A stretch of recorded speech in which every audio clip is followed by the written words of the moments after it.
Hi friends, welcome to my channel. இந்த வீடியோவில் நம்ம என்ன பார்க்குறோம் அப்படின்னா, ஒரு வெண்பொங்கல் தான் பார்க்குறோம்.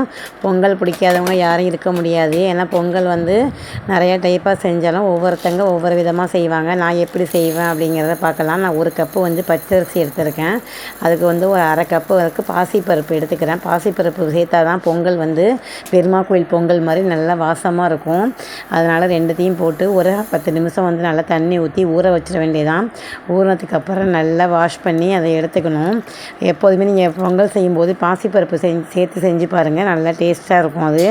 அதுக்கப்புறம் குக்கரில் ஒரு 3 விசில் விட்டு எடுத்துக்க வேண்டியதான். தண்ணி ஒரு கப்பு எக்ஸ்ட்ராவே நம்ம சாதத்துக்கு வைக்கிற மாதிரி இல்லாமல் ஒரு கப்பு எக்ஸ்ட்ரா வச்சு அப்படின்னா பொங்கல் நல்லா குழஞ்சி கொஞ்சம் நல்லா தரன்னு இருக்கும்.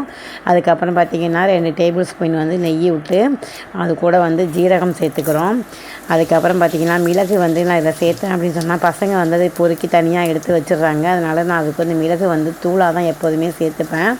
அது மாதிரி சேர்க்கும்போது பசங்க எடுத்து வைக்க மாட்டாங்க, மிளகு தூளையும் சேர்த்து சாப்பிட்ருவாங்க. அதனால் எப்போதுமே நான் பொங்கலுக்கு மிளகு தூள் சேர்த்து செய்வேன். அது நல்லா டேஸ்ட்டாகவும் இருக்கும். நம்ம தனியாக எடுத்து வைக்க முடியாது. அதுக்கப்புறம் ஒரு கொத்து கருவேப்பிலையும் சேர்த்துக்கிட்டேன். அதுக்கப்புறம் பார்த்திங்க அப்படின்னா பச்சை மிளகாய் ஒரு 2 சேர்த்துக்கலாம். இது கூட காரத்துக்கு தகுந்த மாதிரி.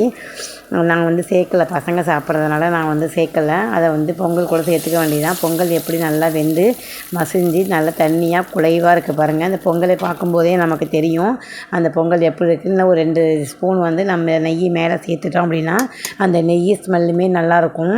இங்கே பாருங்கள் பொங்கல் எப்படி தலைன்னு கொஞ்சம் நல்லா இருக்குது பாருங்கள். கெட்டியாக இருந்தால் நல்லா இருக்காது, ரைஸ் மாதிரி ஆகிடும். அதனால் தண்ணி வைக்கும்போது நல்லா குழைவாக குழஞ்சி வர மாதிரி ஒரு கப்பு எக்ஸ்ட்ரா தண்ணி வச்சுக்கோங்க. அப்படி தண்ணி பத்தலை அப்படின்னாலும் நல்லா கொதிக்கிற வெந்நீரை நம்ம சேர்த்துக்கலாம். நான் அப்படி வைக்கல, தண்ணி தாராளமாக வச்சதுனால இந்த பொங்கல் நல்லா இருக்குது பாருங்கள். இந்த மாதிரி ஒரு டைப்பில் இருந்தால் தான் அந்த பொங்கல் நல்லாயிருக்கும்.